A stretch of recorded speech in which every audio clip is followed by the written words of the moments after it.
Oh, excellent.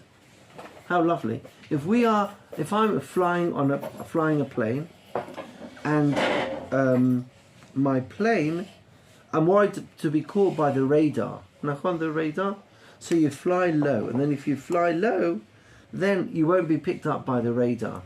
So there's a little bit of a yetzer hara in me, saying, "What are you doing?" I work on myself, then I feel superior to other people, then I ruin everything I did. So what's the solution is to make tiny changes. If you make big changes, so then I become susceptible to everything I just described. I'll feel superior. But if really I'm moving, but I'm taking baby steps, so then I will never have a stage when I made some huge decision that is different to everyone around me, and then I'll feel, I'm in a different world to them. But you move very, very slowly. And by moving very, very slowly, you avert this danger that we were talking about. Like going between the two icebergs, I travel very, very slowly and very cautiously, and through that I make sure I don't hit either side. Is that clear to everybody? Okay, then I'm summarizing, but I'm not actually reading anything inside, but maybe I'll just read one little thing inside.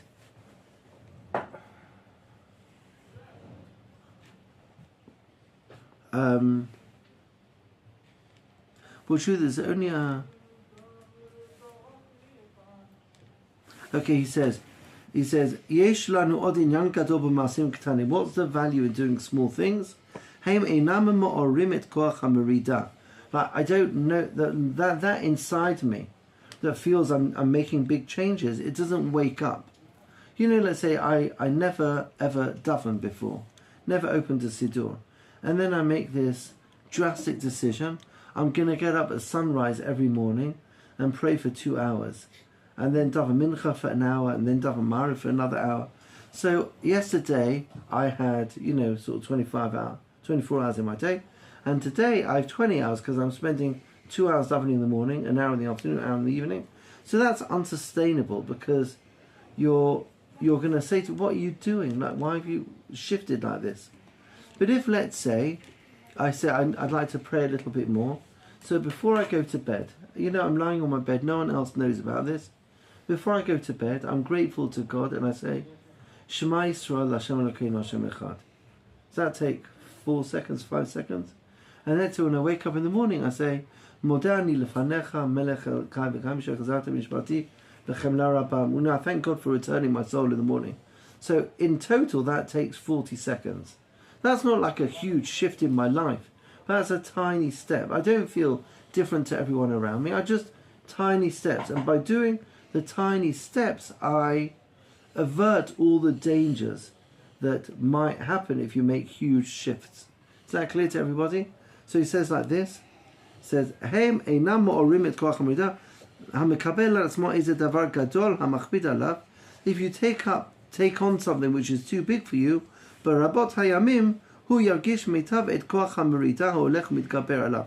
So you're going to feel yourself like building up your resentment to whatever it is you decided to do. Aval ma'aseh katan. But if you do something tiny, she'eino machbid klal al ha'adam, ein bo kedei le'orer oto. So then you'll be fine. It won't notice, and that will work. You follow? Okay. So after our first chapter, so our what we're going to try to do over the next week is something something very small, something that takes up to 40 seconds a day. But I like to suggest that the less people that know about it, the better. Because the more people that know, the more the possibility of feeling superior to everybody else. Like, the more my decision is something in the public sphere, there's an announcement to the people around me, I'm different. So then I can feel superior to the people around me. And then whatever I gain through whatever it is I decided to do, I blow it on my superiority over other people, my haughtiness, my ga'ava. But if it's something that I decide to do in private, and it's small, so then the chance of it surviving and the chancing of it not tainting my character is greater. You follow? So that's what we're going to do. With that, we conclude our discussion of this week in the Musar. Next week, please God, we're going to talk about consistency.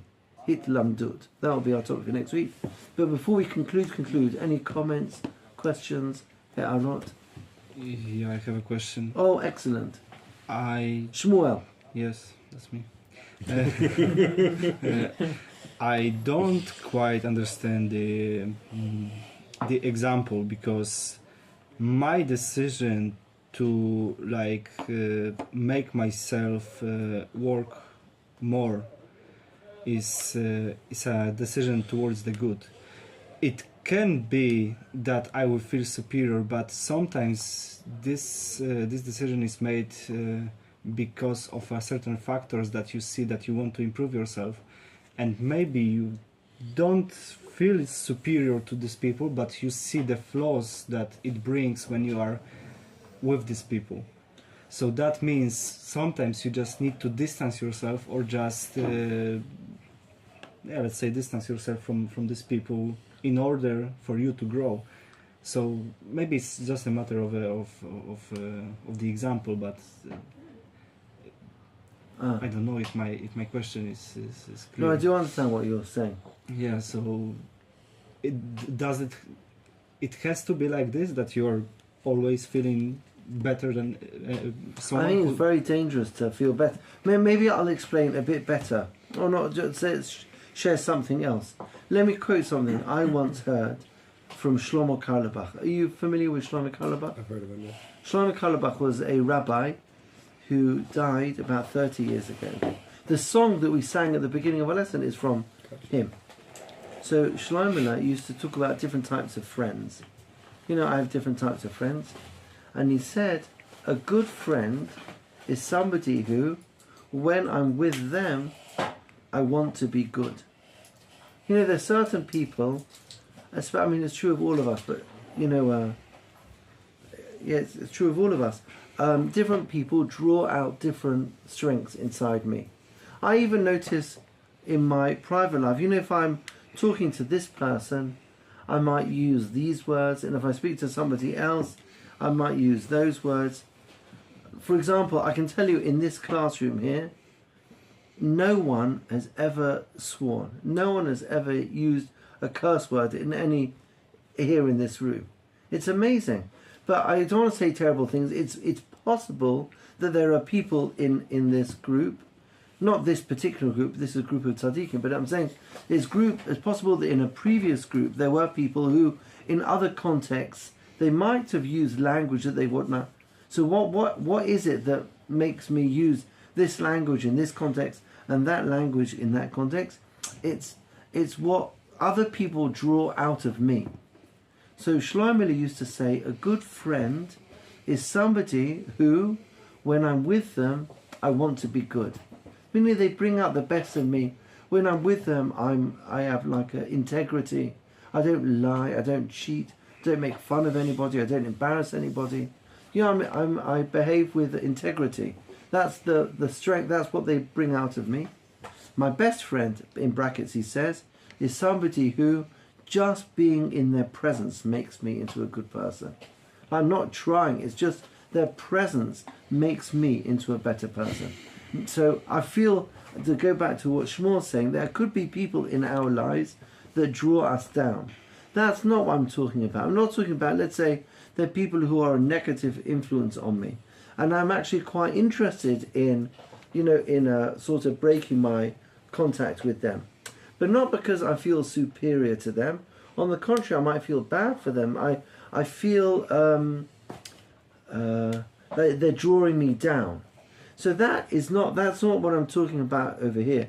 I'm talking about perhaps in the context of yeshiva, in the context of people who are together in the same sort of journey.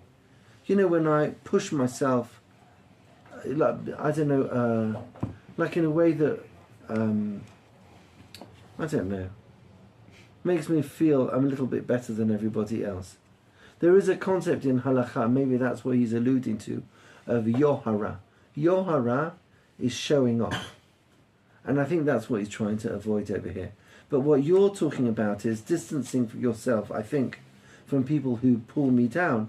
And that's his parable was not talking about my relationship with people who pull me down. People who pull me down, so I am interested in sort of not allowing them to be as powerful on me as they are. In order to allow, I want to spend my time with good people, and that really is, just in brackets, Machon Meir really is the palace of the king in that area. It's just wholesome, good people. Just being here makes me into a better person because I interact with good people. I think that's the context in which he's speaking within the community of people who are growing, rather than negative influences on me. Negative influences is something else, and yes, I would want to break away from them. Does that answer your question? Yes. Any other questions? Joy? Happiness? Thank you so much, thank you. I might pause. Can we pause this for a minute now? I'll press stop. Okay. Is that okay? Perfect. Stop again.